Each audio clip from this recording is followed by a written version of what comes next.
যেভাবে ইচ্ছে করতে পারেন, করলেন সিলেকশন করার পরে সিলেক্ট থেকে যদি মডিফাইয়ে যান, মডিফাইয়ে যাওয়ার পর হচ্ছে এক্সপ্যান্ড, তাহলে সিলেকশনটা বাইরের দিকে একটু বেরিয়ে যাবে, এদিকে বাড়তে থাকবে। আমি এখানে 5 পিক্সেল দেওয়া আছে, তার মানে সে 5 পিক্সেল পরিমাণ বাইরে এসেছে। বাইরে আসার পর এখন আমি এডিট থেকে ফিল যদি দেই, ফিলের মধ্যে দেখেন এখানে কন্টেন্টের মধ্যে লিখে আছে কন্টেন্ট এওয়ার। আমি চাচ্ছি এই ছবিটা মুছে যাবে। তো যখন মুছে যাবে তখন কী হবে, ব্যাকগ্রাউন্ডটা দেখি কি হয়, দেখি একটু আমি ওকে দিই।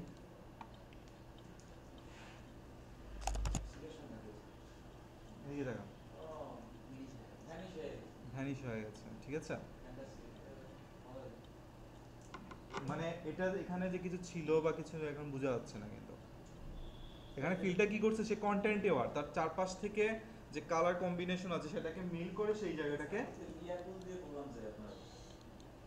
কন্টেন্ট এওয়ার মুভ টুল একটা টুলই আছে, এই যে এখানে দেখেন। ওটা দিয়েও হবে মনে হয়। আচ্ছা হ্যাঁ, ক্লোন টুলের মধ্যে দেখেন ক্লোন স্টাম্প টুল একটা আছে। হ্যাঁ, ক্লোন স্টাম্প আরেকটা আছে, কি বলে, কন্টেন্ট এওয়ার মুভ টুল একটা আছে। এটা কোথায় আছে, এগুলো দিয়ে কাজ করি না তো বেশি, মনে থাকে এই আছে কন্টেন্ট এওয়ার মুভ টুল, এই দেখেন। তো এটার ক্ষেত্রে ভ্যানিশ হবে না, এটার ক্ষেত্রে ভ্যানিশ হবে না। এটা হবে কি জানেন, এক জায়গা থেকে এক জায়গায় নেওয়া যাবে তাকে সরিয়ে। আচ্ছা এখানে আর কিছু কাহিনী করতে হবে আর কি।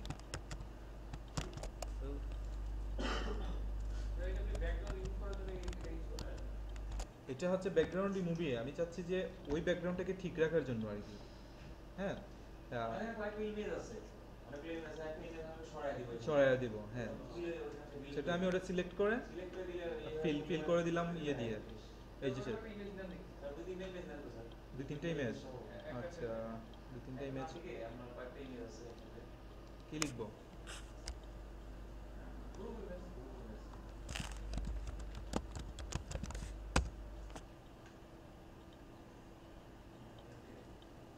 এখান থেকে মনে করেন এই সিলেকশনগুলো একটু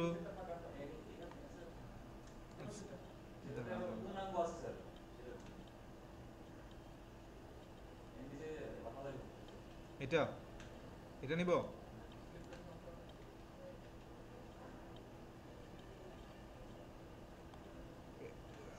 এটা ইজিলি করা যাবে তো, কারণ হচ্ছে পেছনে হচ্ছে সাদা, তো এজন্য কাজ মানে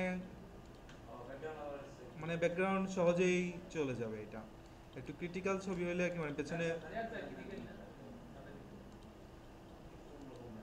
হ্যাঁ একটু পেছনে বিভিন্ন ইয়ে আছে, যেমন এটা নেওয়া যেতে পারে। এটা নিলে সিলেকশনে ঝামেলা হবে আর কি, একে অপরের সাথে অঙ্গাঙ্গিভাবে জড়িত এরা।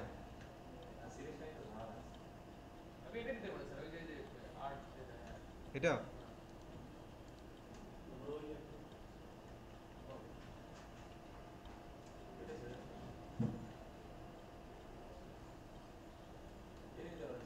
এটা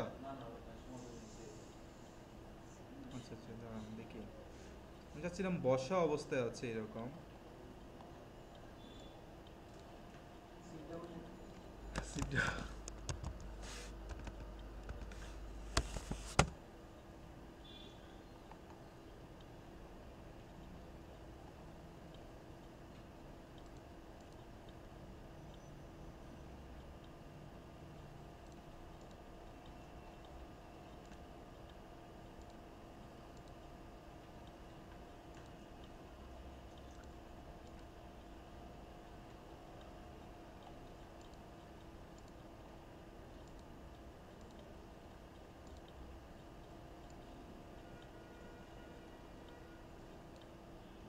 এই যে এই ছবিটা মনে করেন, একটু তাকান।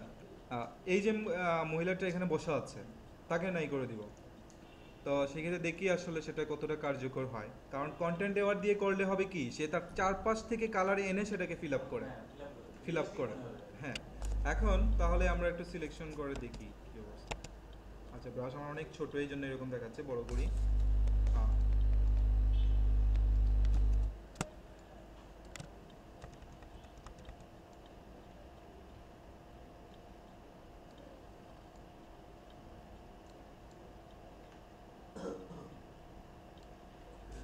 আচ্ছা একটু বাইরে যাক, সমস্যা নেই।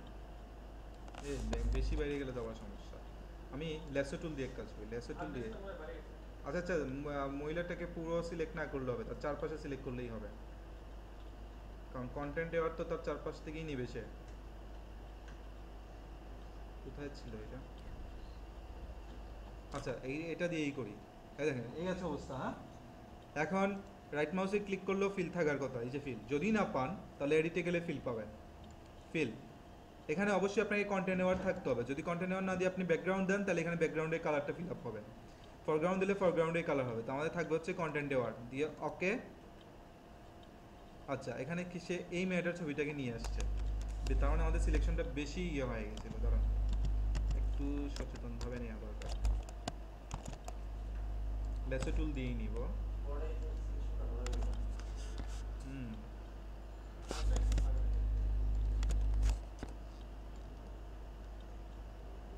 লেসো দিয়ে নিচ্ছি, আর ঝামেলা করবে, হঠাৎ করে ছেড়ে দিলে শেষ।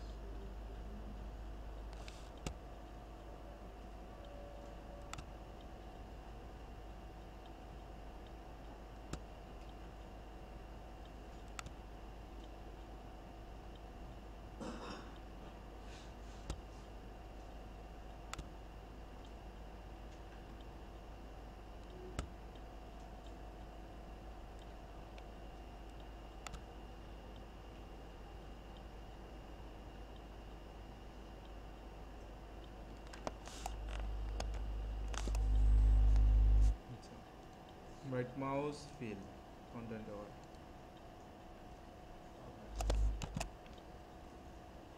আছে। এ ধরনের কাজ কিন্তু প্রথম দিকে দেখানো হয়েছে, আপনারা ভুলে গেছেন।